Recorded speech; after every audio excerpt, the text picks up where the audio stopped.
Hello everyone, मैं अनीता ठाकुर और आज हम लोग पॉलिटिकल साइंस के 5th चैप्टर का नेक्स्ट टॉपिक जो है जिसका नाम है डेमोक्रेसी इन बांग्लादेश। आज हम लोग पढ़ेंगे कि किस तरह से बांग्लादेश में डेमोक्रेसी जो थी वो इस्टेब्लिश करी गई, कौन कौन से नेशन ने उसमें पार्टिसिपेट किया बांग्लादेश को फ्रीडम दिलाने में। और बांग्लादेश जो था वो पहले किसका पार्ट था? पाकिस्तान का पार्ट था। कब से लेके कब तक वो पाकिस्तान का पार्ट रहा? फ्रॉम 1947 से लेके 1971 का जो टाइम पीरियड था उस टाइम पर बांग्लादेश को पाकिस्तान का ही एक पार्ट माना जाता था। और उसमें पार्टीशन के टाइम पर कुछ एरियाज़ बंगाल का, असम का जो था जिसको ब्रिटिश इंडिया कहा जाता था, वो भी पार्टीशन के टाइम पर क्या हो गया था? डिवाइड हो गया था। वो भी बांग्लादेश में ही इंसर्ट कर दिया गया था। तो ये जो लोग थे रीजन के, इस रीजन के बांग्लादेश के, उनको कहा गया, उनको दोबारा कहाँ भेज दिया गया? वेस्टर्न पाकिस्तान में भेज दिया गया, क्योंकि उनकी जो लैंग्वेज थी उर्दू, जो कि वहाँ की लैंग्वेज थी, उसके ऊपर इम्पोजिशन लगा दी गई। कुछ मतलब हम लोग बोल सकते रूल्स एंड रेगुलेशन जो थे वो थोप दिए गए। ये जो लोग थे उनका रिलीजन सिमिलर ना होने की वजह से उनके साथ बहुत ज़्यादा डिस्क्रिमिनेशन किया जाने लगा।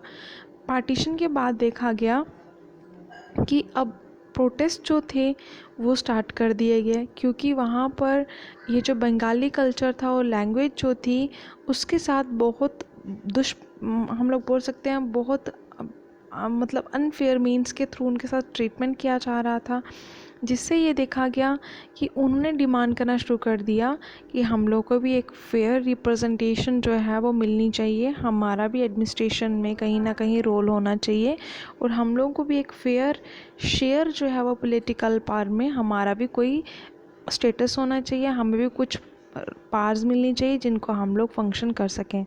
अब शेख मुजीबुर रहमान जो थे वो पाकिस्तानी, वेस्ट पाकिस्तानी की डोमिनेशन के लिए स्ट्रगल कर रहे थे। वही मेन लीडर थे जो क्या कर रहे थे, जो पाकिस्तानी डोमिनेशन को के अगेंस्ट थे। ठीक है, अब यहाँ पे क्या बताया गया, उन्होंने डिमांड करी कि ये जो ईस्टर्न रीजन है उसको ऑटोनॉमी मिलनी चाहिए, मतलब उसको पार जो है वो मिलनी चाहिए। और 1970s के जो इलेक्शन हुए थे पाकिस्तान में, वहाँ पर अवामी लीग जो थी उसके लीडर उस टाइम पर कौन थे? शेख मुजीबुद्दीन जो थे वो जीत के उनको सारी सीट्स मिल गई थी। ईस्ट पाकिस्तान का पार्ट जो था वहाँ से उनको सारी की सारी सीट्स मिल गई थी और मेजॉरिटी जो थी उनको वो मिल चुकी थी।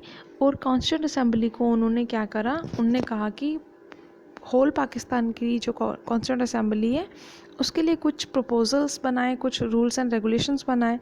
लेकिन ये जो गवर्नमेंट थी वो वेस्ट पाकिस्तानी लीडरशिप ने मना कर दी कि ये यहाँ पर कंट्रोल नहीं कर सकती है। तो उस टाइम पर इन दोनों के बीच में कुछ डिस्टर्बेंसेस जो थी वो देखने को मिली। शेख मुजीब जो थे उनको अरेस्ट कर दिया गया और मिलिट्री रूल जो कि उस टाइम पर पाकिस्तान में कौन चला रहा था? जनरल ज़ाहिया खान जो थे वो कंट्रोल कर रहे थे पाकिस्तानी आर्मी को। उन्होंने मास मूवमेंट्स के थ्रू, जो मास मूवमेंट चलाई जा रही थी बंगाली पीपल के द्वारा, उनको सप्रेस करने की कोशिश करी, मतलब उनके ऊपर दबाव डालने की कोशिश करी। बहुत सारे लोग जो थे, थाउजेंड्स की नंबरिंग में लोग जो थे उनको मार दिया गया पाकिस्तानी आर्मी के द्वारा। और बहुत ज़्यादा लोग जो थे वह माइग्रेट होके कहाँ पर आ गए? इंडिया में आ गए।